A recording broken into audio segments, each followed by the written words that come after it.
If you have recently blown up a bunch of accounts, went on tilt and revenge traded, going from anger to frustration to self-doubt, wondering if you can make it in the trading game, then this video is for you. Because unfortunately, every trader goes through this rites of passage. Everyone learns it through the hard way, but it can get easier if you do these 5 tips of how to avoid revenge trading or going on tilt. The first thing you have to do is the next time when you find yourself revenge trading, you need to say this out loud. When I have a flat tire, I will not exit the car and slash the other 3. Think about it. If you have a flat tire, what do? You go and get a spare tire so that you can drive home, bring it to your mechanic to fix the one that's flat. But most traders, when they get a flat tire, which is a blown account, what they will do is they'll instantly double the size, copy trade 3 more accounts so they can quote unquote make it back because they feel like the market owes them a loss that they've just taken. And what you're doing there effectively is you're getting out of the car and you're slashing the rest of your 3 tires, and what ends up happening is you're left stranded on the road because now you got no tires, everything slashed. When was the last time you had 10 accounts, your plan was to only trade 3 to 5 of those accounts, and you ended up blowing not only those 5, but the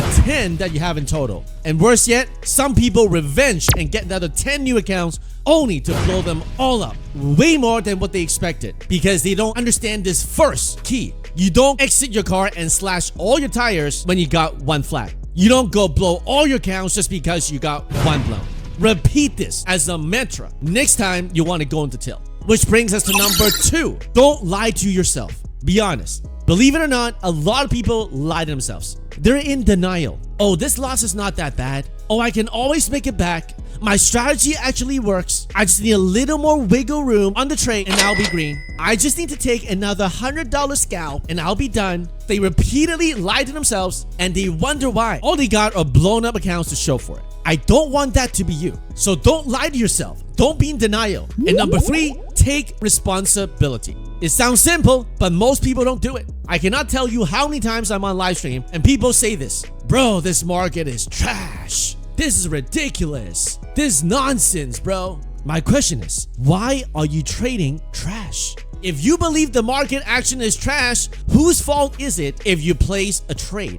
If you see dog poop in the park and you say, look, dog poop, why would someone not pick up this trash? You go near it, you circle it around, you lose your balance, and you trip right into it. Boom, right on your face. Now you blame the dog owner, which I understand. The dog owner should have picked up the dog poop. But why were you circling around that dog poop? Whose fault is it when you're going around it, you got tripped up and you landed right on that poop, smudged all over your face, you get up, wiping it off and say, this is trash, bro? Whose fault is it? If it's trash, then you need to do number 4, walk away. Most people don't know how to walk away. There are 2 types of walkaways. The first type of walkaways is when you realize the market is not in optimal conditions. If you know it's consolidating, for example, and you try to short the breakdown, then you will likely get chopped up. Because when you buy the breakout, it pulls back 10-20 points, you stop out to go short, only to have it rip back up, you are now getting chopped up. When it's getting choppy, you walk away. Unless you know how to trade consolidation long short, which I show inside my course in module chapter 4. Consolidation long, consolidation short. That's the first type of walkaway if you don't know how to trade a specific market condition. For example, back in April, when ATR was super high, candles were moving 50, 60 points in a 1-minute candle. If you don't know how to trade that, walk away. The second type of walkaway is when you've taken big losses, walk away. Because if you don't walk away, then all the precious accounts that you still own will walk away from you. Walk away while you still have accounts that you can trade. You'll be surprised how many times I go to the washroom just for 2-3 minutes, and while I'm having a 2-3 minute break, my mind starts to clear up and the feeling of revenge trading starts to get lower and lower. That's why you see on the live stream, many times I say, guys, I gotta walk away, I'm frustrated, or if it's the rule of 3, I walk away when I get chopped up 3 times. You gotta walk away. And if you say you have difficulty in doing that, then you gotta do number 5. Find accountability.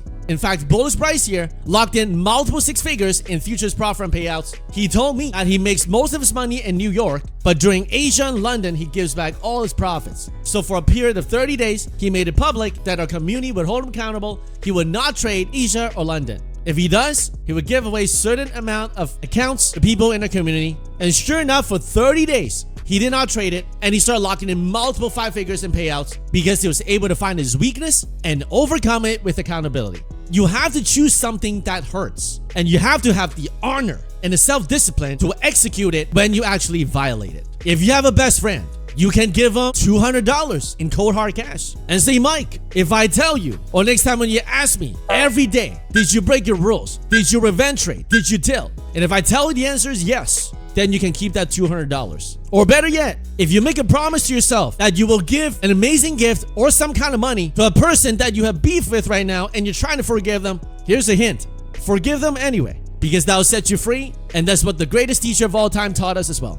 When you have motivation to do something and it's gonna hurt and you know the consequences, the likelihood of you doing that is much, much higher. If you want to find a community of traders who trade day in, day out, some of them locking in payouts like this, Take Profit Trader, Tradeify payouts, Bullnox payouts, My Funded Futures payout, Apex payouts. We do this every day. It's not an income guarantee. Trading is hard, but this is what's possible for some people, including myself. If you can have discipline, avoid revenge trading, you can join us every day at 9:30 on YouTube for a free live stream. If you want to get my entire strategy of how I trade evaluations onto my PA funded accounts, you can go to fspfutures.com. Go ahead and click the like button, subscribe to this channel, and I'll see you on live.